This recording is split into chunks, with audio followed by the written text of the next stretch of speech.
असदुद्दीन ओवैसी ने कांग्रेस और बीजेपी पर निशाना साधते हुए कहा है कि इन दोनों की सियासत नफरत के ऊपर मबनी है। उन्होंने कांग्रेस पर हमला बोलते हुए कहा कि आज कांग्रेस का रिमोट कंट्रोल मोहन भागवत के पास है, तो वहीं उन्होंने यूसीसी के सवाल पर वजीर दाखिला अमित शाह पर भी निशाना साधा। असदुद्दीन ओवैसी ने महंगाई को लेकर भी मरकजी हुकूमत पर जमकर हमला बोला। ओवैसी ने कहा पीएम मोदी तेलंगाना में मुस्लिम रिजर्वेशन को लेकर झूठ बोल रहे हैं। यहाँ मुसलमानों को मजहब की बुनियाद पर नहीं, पसमानदगी और गुर्बत की बुनियाद पर रिजर्वेशन मिलता है। तो यहाँ पर असदुद्दीन ओवैसी इंतखाबी सरगर्मियों में मुलव्विस नजर आ रहे हैं और ऐसे में इंतखाबी तशहीर के दौरान बीजेपी और कांग्रेस की सियासत नफरत वाली है, ये कहते हुए असदुद्दीन ओवैसी यहाँ पर नजर आए। अध्यक्ष है वो आरएसएस का है और आज कांग्रेस का रिमोट कंट्रोल मोहन भागवत के पास है, तो इसलिए हम तमाम को इनसे बाखबर रहने की ज़रूरत है। ये इस तरह की बातें जो कर रहे हैं वो असल उनका एजेंडा है, जहर है ज़रूर, मगर एजेंडा है उनका।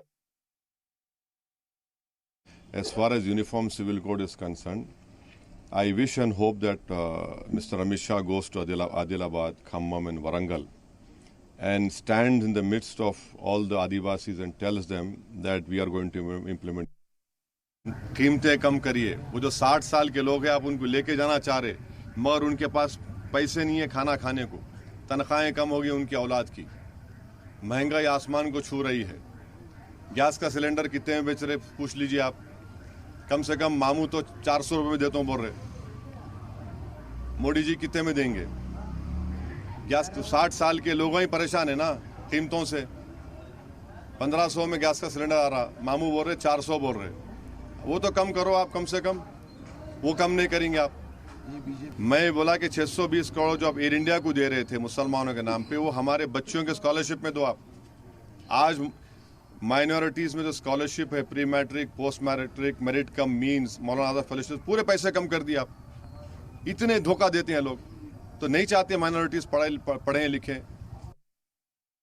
देखिए बीजेपी जो कह रही है रिजर्वेशन के बारे में, झूठ बोल रही है।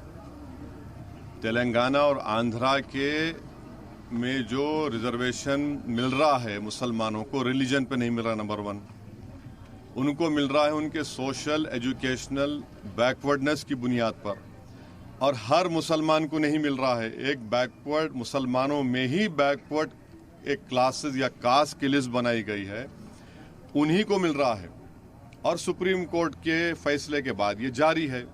तो आखिर बीजेपी को नफरत क्यों है? अगर मुसलमानों में वो जो बैकवर्ड क्लासेस हैं, उन गरीब के बच्चे डॉक्टर बन रहे हैं, इंजीनियर बन रहे हैं, एमआरओ बन रहे हैं, आरडीओ बन रहे हैं, टीचर्स बन रहे हैं, नर्सेज बन रहे हैं, तकलीफ क्या है उनको आखिर?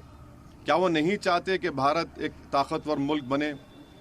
तो ये इनकी नफरत की सियासत है और कुछ नहीं है।